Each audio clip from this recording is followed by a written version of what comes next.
Caríssimos amigos,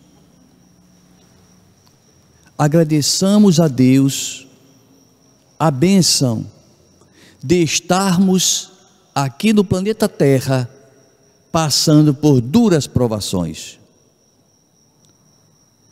Nós não fazemos ideia de quantos estão ansiosos por terem a oportunidade que nós tivemos de entrar, de penetrar nesta roupagem biológica para aí exercitar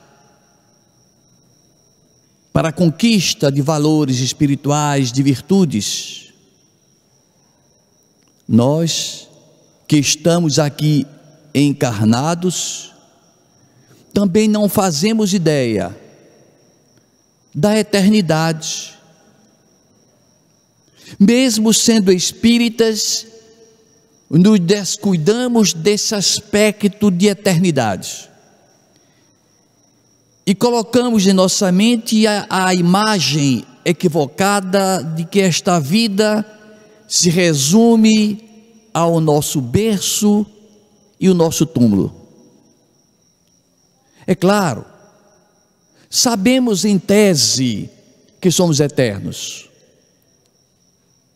A teoria nos diz que vivemos muitas vezes, mas, mesmo em sendo espíritas, diante de provações, aí achamos como é ruim sofrer, como é terrível passar por dores, e que passamos a dizer que essas dores são insuportáveis, muitas vezes religiosos. Passo a lamentar de Deus, passa a acusá-lo como injusto, porquanto não entende a razão do seu sofrer. Sabemos que a lei de Deus é plena, perfeita, e que nós só sofremos na intensidade da nossa própria resistência.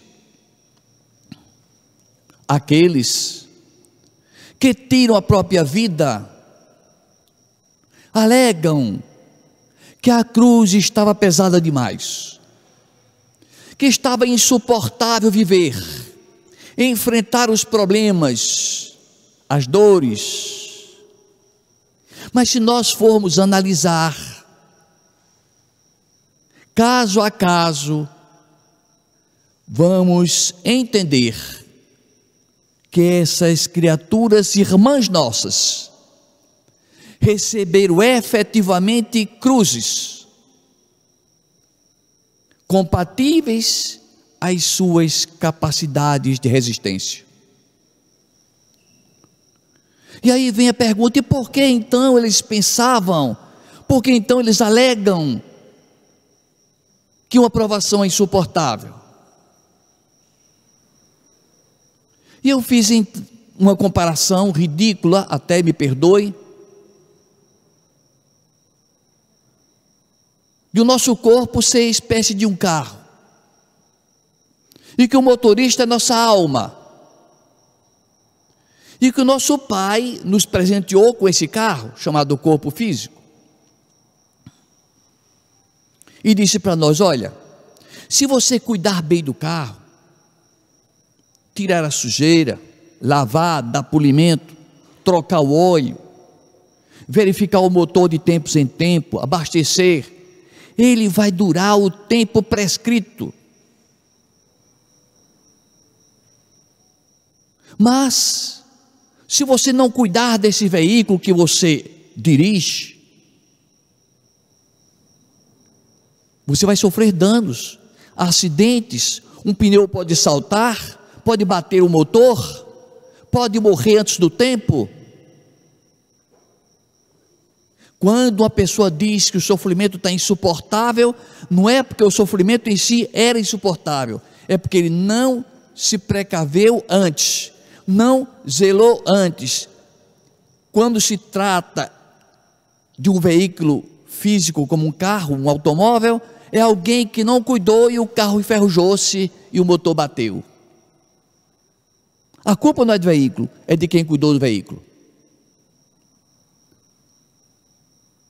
Portanto, é preciso que a gente entenda que o sofrimento, por maior que seja, ele está circunscrito a uma existência de 80, 90, 110 anos assim, espichando muito. Diante da eternidade é um cisco. Mas nós começamos a dar um valor muito alto a um sofrimento, e esse sofrimento fica maior. É semelhante àquele que vai extrair um dente, e que quanto mais grita, mais a dor aumenta. E quando a gente se lembra de Jesus, em Mateus capítulo 11,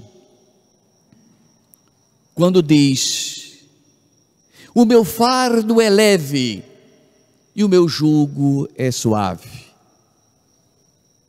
se aplica plenamente a nós, cujos nossos fardos são suportáveis, principalmente se buscarmos socorro em Jesus. Paulo apóstolo dizia: nele, em Jesus, tudo posso. O que acontece é que nós, quando estamos sofrendo, esquecemos do Mestre, não batemos a sua porta, e se não o buscamos, não o encontramos, entramos em parafuso, entramos em depressão. E quanto mais a gente grita, quanto mais a gente se debate, é semelhante a alguém que, atravessando um Pantanal, pisa numa areia movediça, quanto mais se agita, mais afunda. É preciso que tenha serenidade. Acalme-se, deite-se, para depois pedir socorro. O mestre Galileu está ao nosso lado nos amparando, mas nós pedimos por ele?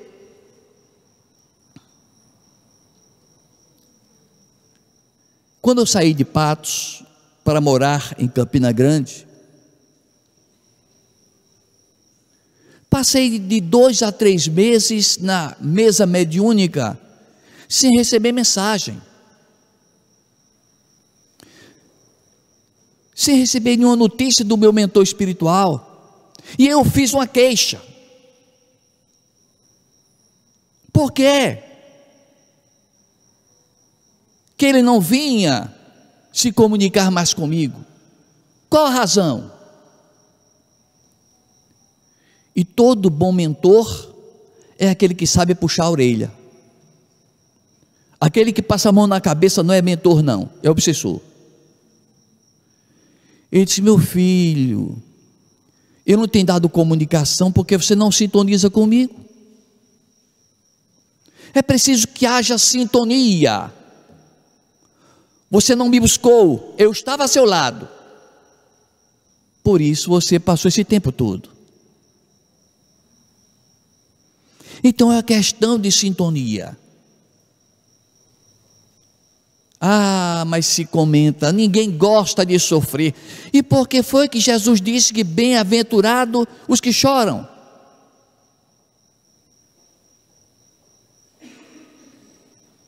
Será que Jesus estava equivocado? Bem-aventurados os pobres de espírito. E eu me lembro então daquele mendigo, daquele pedinte que passou na porta da minha casa quando eu tinha 10 anos, e a gente dava a ele um pratinho de comida. Eu olhei para ele, magérrimo, todo esfarrapado. Eu disse para ele, achei de fazer uma pergunta tola. E disse: meu amigo, meu irmão, por que é que o senhor acha que Deus deixou o senhor nascer assim? Por que é que você acha que Deus permitiu que o senhor fosse pobre desse jeito? Quer dizer que eu fiz uma agressão, só porque eu era espírita? Ele não entendia de reencarnação, não entendia nada disso. Mas esse pendente olhou para mim e disse: olha, eu não sei porquê, mas eu tenho certeza de que se eu nasci pobre é porque eu mereço. E eu aprendi mais uma lição: é preciso respeitar a dor alheia. E nós, quando abrimos o Sermão do Monte, no capítulo 5 do Evangelho de Mateus, nos deparamos com aquela cena belíssima. Bem-aventurados os pobres do espírito, porque deles é o reino dos céus. Bem-aventurados que choram, porque serão consolados. Bem-aventurados os que têm fome e sede de justiça, porque serão fartos. Bem-aventurados misericordiosos, porque alcançarão misericórdia. Bem-aventurados mansos, porque herdarão a terra.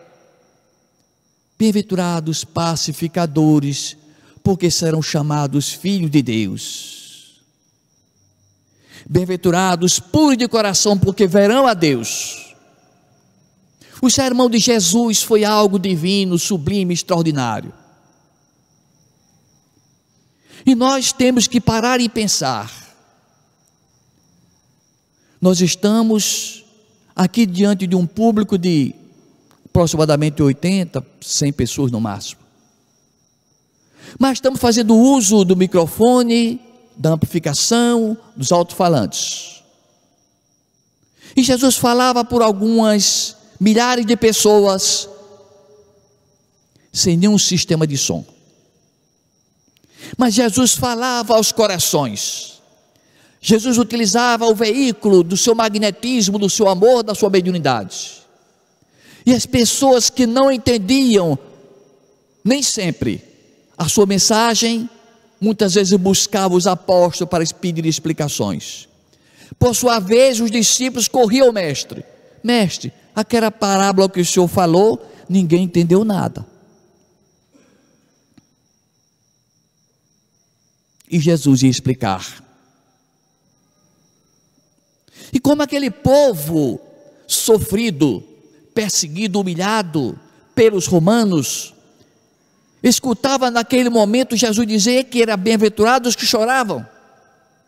Como é que eles iam se conformar com isso? Era bom chorar? Bem-aventurados que têm fome e sede de justiça, seria bom? Isso tudo só se compreende em se referindo Jesus às vidas eternas, às vidas futuras, não à vida atual. Os que choram na atualidade, arrependidos dos seus erros, terão no futuro melhor situação. Os que são injustiçados nesta existência pela vaidade humana, pela perseguição política, social, pelo desnível dos valores, em vidas posteriores vão ter a colheita do que semearam. Os mansos, diz Jesus, são bem-aventurados porque herdarão a terra. Era Jesus ensinando reencarnação àquele povo. Os mansos voltarão para habitar aqui em outra existência. Bem-aventurados os mansos, porque herdarão a terra.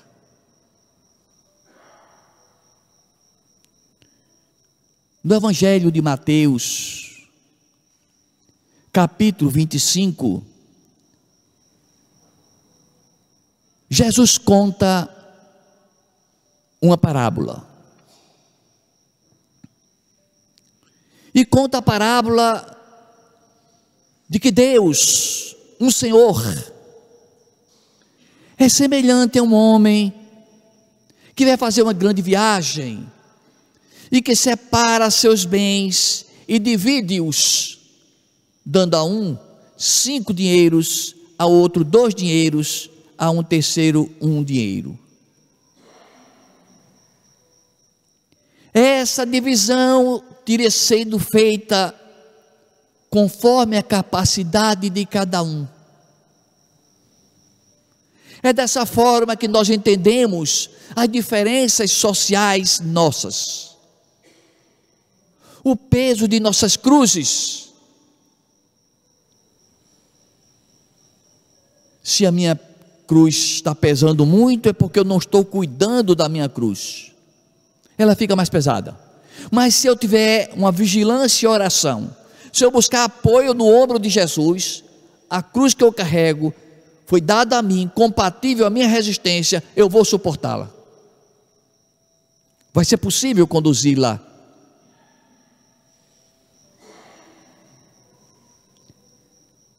Aqueles irmãos nossos que desta existência se precipitam pelo caminho tortuoso, absurdo, de tirar a própria vida,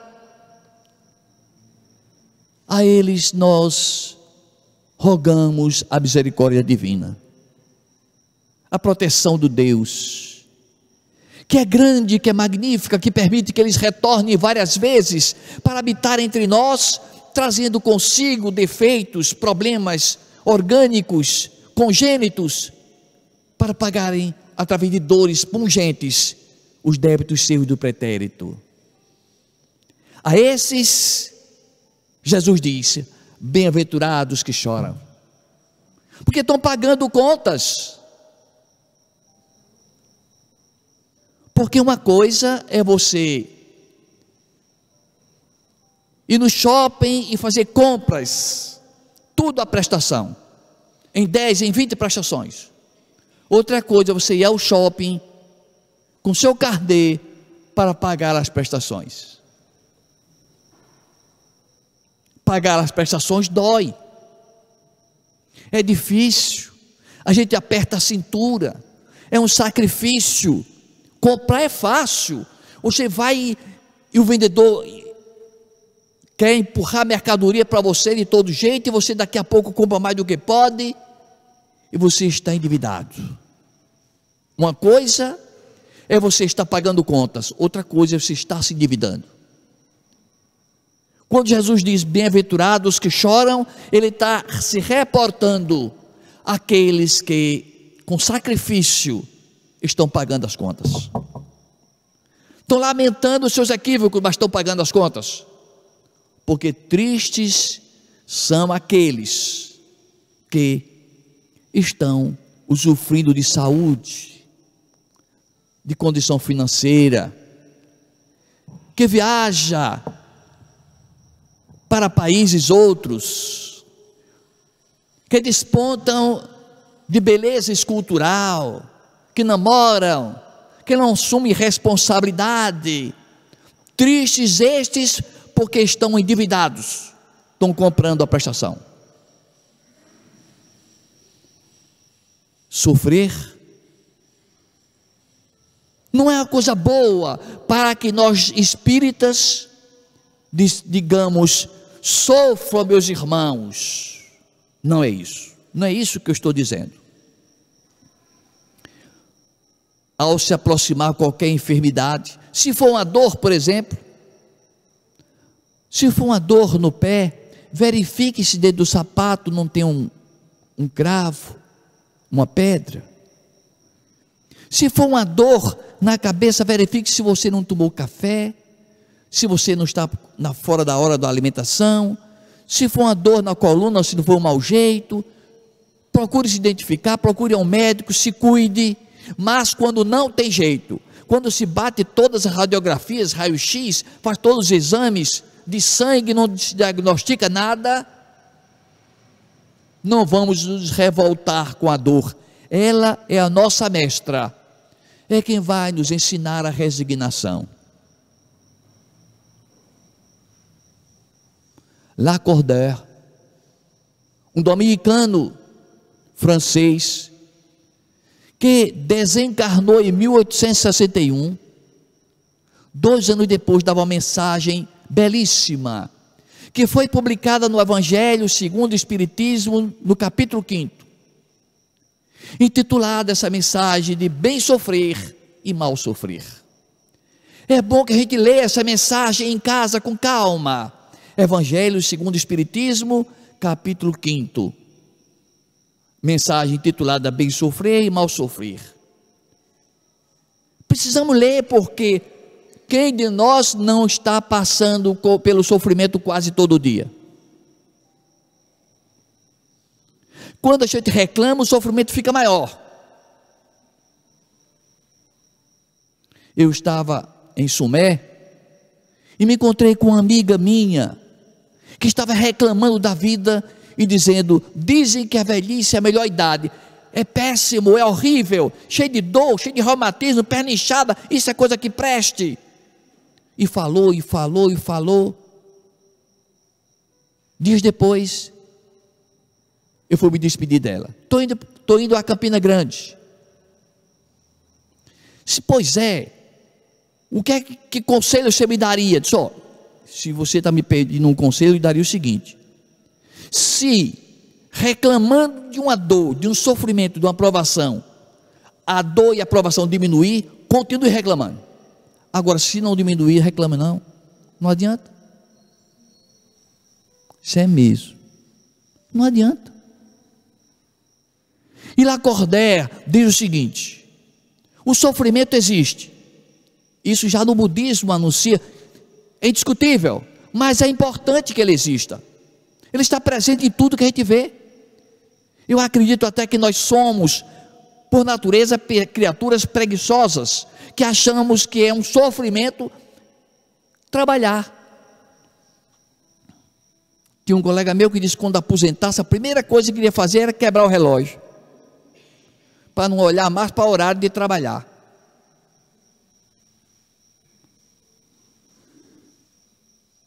O sofrer depende da forma como se sofre. Daí porque Lacordaire divide em bem sofrer e mal sofrer.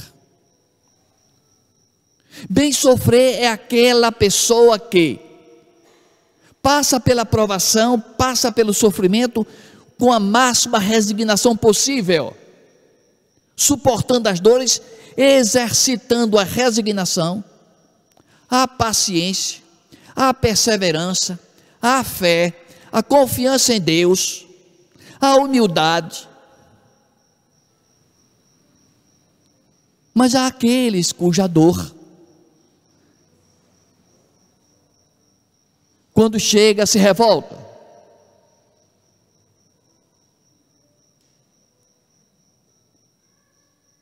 Esses é o mal sofrer, porque acumulam dores, acumulam mais provações, não fica bom de nada, porque nós hoje sabemos, a Associação de Cardiologistas do Brasil já chegou à conclusão de que a espiritualidade faz bem à saúde. Sermos gentis, sermos amigos, sorrirmos, sermos companheiros, nós curamos não o outro, curamos a nós mesmos. Curamos o nosso coração necessita de paz. A Associação de Cardiologistas do Brasil saiu na frente no planeta Terra, nessa indicação de que as consultas médicas sejam aplicadas estimulando o médico a conversar com o paciente, para que ele compreenda que a revolta, a tristeza, a insatisfação só faz piorar o seu sistema circulatório, o seu coração. Ficou mais do que comprovado de que as pessoas religiosas, as pessoas que pensam no bem, que vibram no bem, têm mais saúde e vivem mais. Que notícia boa! Viver mais, todo mundo quer viver mais. Quem não quer viver mais? Então, muitas vezes eu estava no consultório médico e tinha um cidadão do meu lado reclamando das doenças, que só vivia em médico, e falando, depois que falou uns 15 ou 20 minutos, aí eu disse para ele assim: pois é, ainda bem que o senhor está vivo, né? Porque se o senhor não tivesse doença nenhuma, já tivesse morrido há mais tempo. Ele calou-se, começou a pensar, né? É verdade, ele estava sofrendo, mas estava vivo. É importante ficar aqui. A Terra, o nosso planeta, é cheio de oportunidades para todos nós, oportunidades imperdíveis. São oportunidades imperdíveis. Nós não imaginamos os recursos que Deus colocou à nossa disposição. O psicólogo Henrique Souza, ele faz uma distinção entre dor e sofrimento. Ele disse: eu pensava que tudo era a mesma coisa, mas não é. Diz ele: dor é algo que nós humanos sentimos e os animais sentem também. É uma pontada de uma agulha, é uma topada, é uma queimadura. Tanto o homem sente, como o cão, como o gato, como o elefante sente. A sensação da dor, ela é comunicada ao cérebro através do sistema nervoso, e aí chega até os neurônios essa informação. E a gente fica tomando conhecimento de que a dor existe, e ela é importante. Sem que a dor existisse, nós estaríamos aqui numa situação complicadíssima. Complicadíssima. Porque talvez estivéssemos com grave enfermidade e não sentimos nada. Alguém quebrava uma perna, quebrava um braço, sangrava, mas não tinha percepção desse sofrimento. E morria do dia para a noite, pois não tinha tratamento médico, porque a dor não lhe avisava, não sentia dor. Aliás, existe esse tipo de enfermidade, pessoas que não sentem dor alguma. É muito complicado. Então a dor é uma amiga nossa, nos avisa que alguma coisa está errada no nosso organismo. Vamos agradecer a existência da dor. Mas já o sofrimento é mais complexo do que a dor. O Homo sapiens, nós temos uma percepção maior, mais detalhada do que seja a dor, sofrimento, que passa através dos neurônios, que informa a nossa alma, a dor de uma saudade, de uma mágoa. Basta que a gente veja uma paisagem, uma foto, uma imagem, escute um som, veja flores, sinta o perfume, a gente pode ir às lágrimas, porque a nossa consciência mergulha na essência da ambientação que deu origem àquele sofrimento. A gente volta a recobrar a memória, tudo o que se passou. O sofrimento é muito mais amplo, muito mais vasto. Nós somos tão sensíveis e tão diferenciados dos outros animais, que somos capazes de sentir a dor só da mente, quando lemos o romance. Quando alguém nos relata um fato triste, a gente às vezes sente a dor no peito, vendo o relato de alguém que despedaçou-se numa montanha abaixo, de alguém que quebrou o nariz e o sangue espirrou, de detalhes cruéis que a gente sente dentro da gente como se fosse conosco. Nós somos humanos que caminham para a angelitude. Por isso Jesus, questão 625 do Livro dos Espíritos, o modelo e guia da humanidade, sofreu por nós. Não se tratava de sofrimento biológico, o mais importante nele. Foi o sofrimento do seu coração, de ver tanta ingratidão, tanta incompreensão, do vulgo e até dos seus próprios apóstolos. O bom e amado Mestre Jesus também sofreu.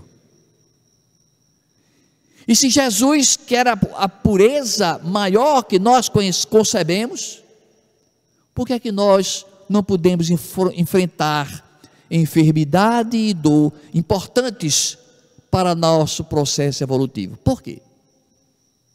Precisamos sim. É de vital importância. Diante de uma provação maior, lembremos de Jesus.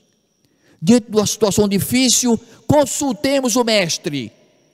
Ele não nos faltará. Ele estará sempre ao nosso lado. Existiu, cerca de 300 anos antes de Cristo, um filósofo grego de nome Epicuro, que lançou uma polêmica que atravessou séculos, sem que muitas religiões tivessem resposta. Ele questionava o seguinte: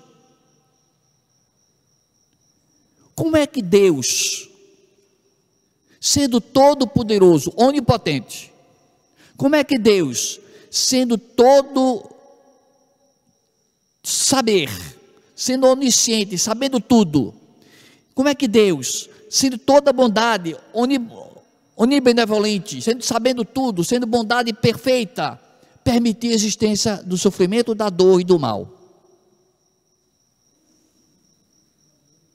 Como é que Deus permite isso? Se Deus não é amor, como é que ele permite que exista a dor? Se Ele é todo poderoso, por que não acabou com o sofrimento?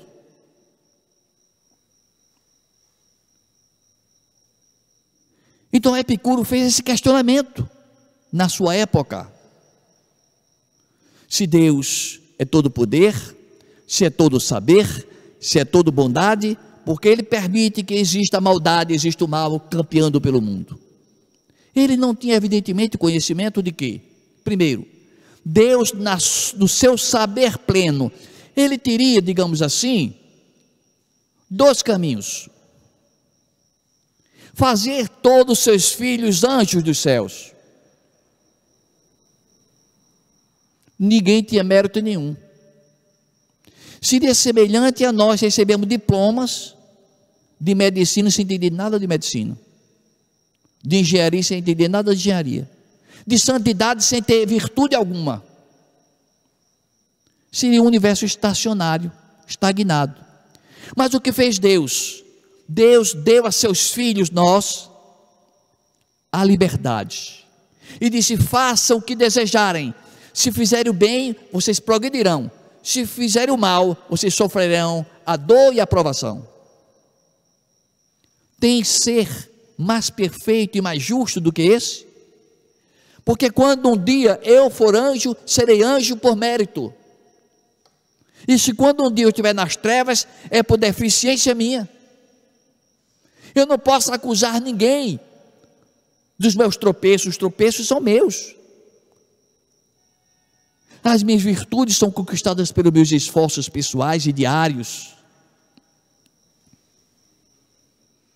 Esse conhecimento da justiça de Deus operando em vidas sucessivas, só a doutrina espírita nos explica, nos elucida, nos faz compreender esse Deus magnífico, extraordinário.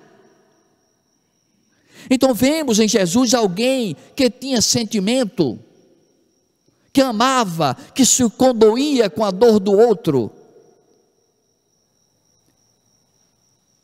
A viúva de Naim, que vinha aos prantos, porque o único filho que possuía, que era o sustento do seu lar, acabara de morrer. Desesperado, o que seria dela? O marido Naim estava morto, o seu filho acabava de morrer. Jesus se compadeceu, se encheu de dor no coração, ele sofreu aquele sentimento e disse: traga a criança aqui. E curou o filho da viúva de Naim. Os cegos gritavam: mestre, filho de Davi, tende misericórdia de mim. E Jesus, compadecido dos cegos: vocês creem que podem ser curados? Cremos, Senhor, cremos. Voltem a ver. O sofrimento é importante para quem adquire fé. Coloque bases fortes em nosso saber, que a nossa experiência do dia a dia na vida tenha consistência lógica, de exemplos construídos no passar dos dias e dos meses e dos anos. O sofrimento é tão importante. Alguém me disse: eu queria que minha morte fosse assim, instantânea. Eu caísse do infarto fulminante.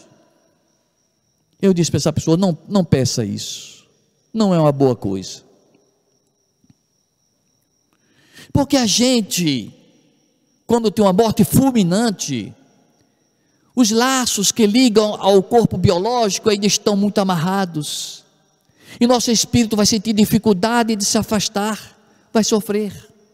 É melhor que a morte seja um pouco mais lenta e cheia de resignação, o preparativo para que a pessoa então saia do corpo como o pássaro sai da gaiola, sem nenhum entrave, sem nenhum obstáculo.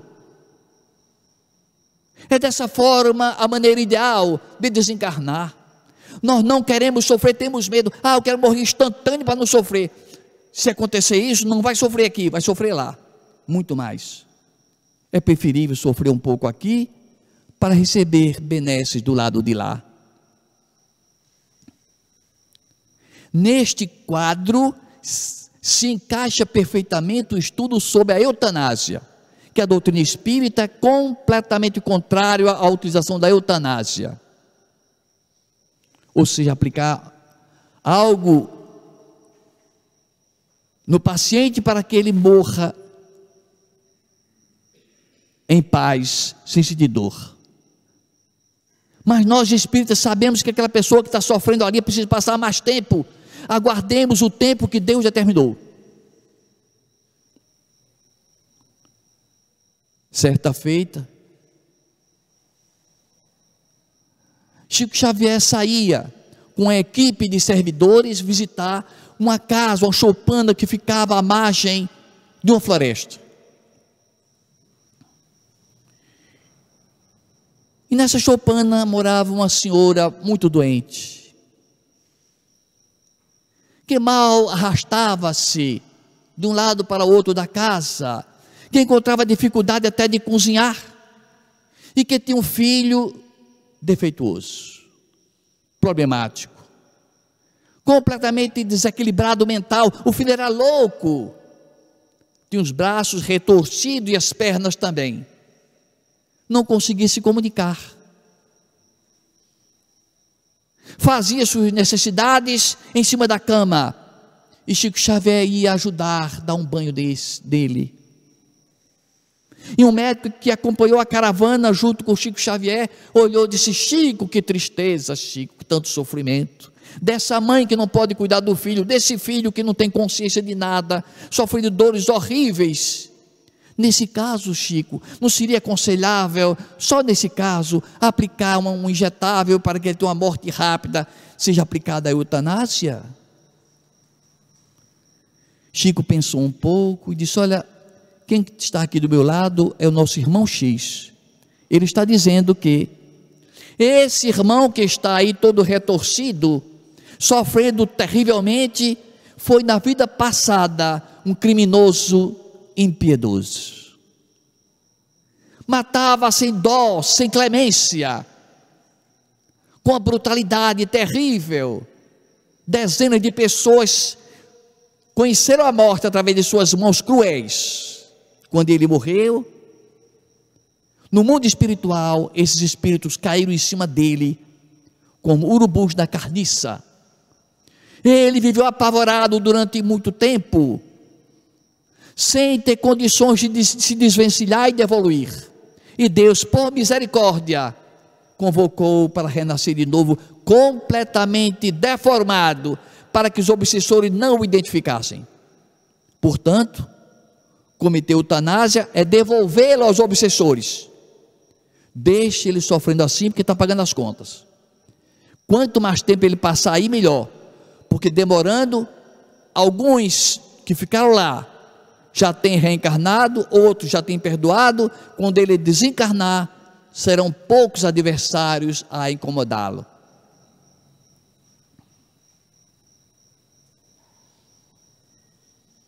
Nós dizemos a todos que não gostamos de sofrer, mas na verdade adoramos sofrer. Parece um paradoxo. Haroldo Dutra contou esse fato que eu acho muito interessante, do cidadão que para seu automóvel num posto de gasolina, numa autoestrada, e observa um cão gemendo. Se compadece, mas aquele cão devia estar ali, devia ter um dono por perto. E foi até a lojinha, fez uma pequena refeição, comprou água mineral, foi para o carro, perguntou se tinham abastecido o carro, tinham abastecido, trocaram o óleo, ajeitaram tudo e continuou a viagem, mas quando observou que o cão estava gemendo ainda mais, ele olhou e disse: me diga uma coisa, meu jovem que trabalha aqui no posto, por que esse cachorro está gemendo tanto? Faz 20 minutos que eu cheguei e agora está gemendo ainda mais. Você não tem piedade dele não? Não tem dó desse cachorro que está sofrendo? Não, doutor, o senhor não está sabendo de nada. Esse cachorro todo dia vem aqui e se deita em cima dessa tábua de prego. E esse prego fica furando, ele fica chorando. Se porque ele não sai de cima dessa tábua, porque a dor está pouca. Quando a dor ficar maior, ele sai.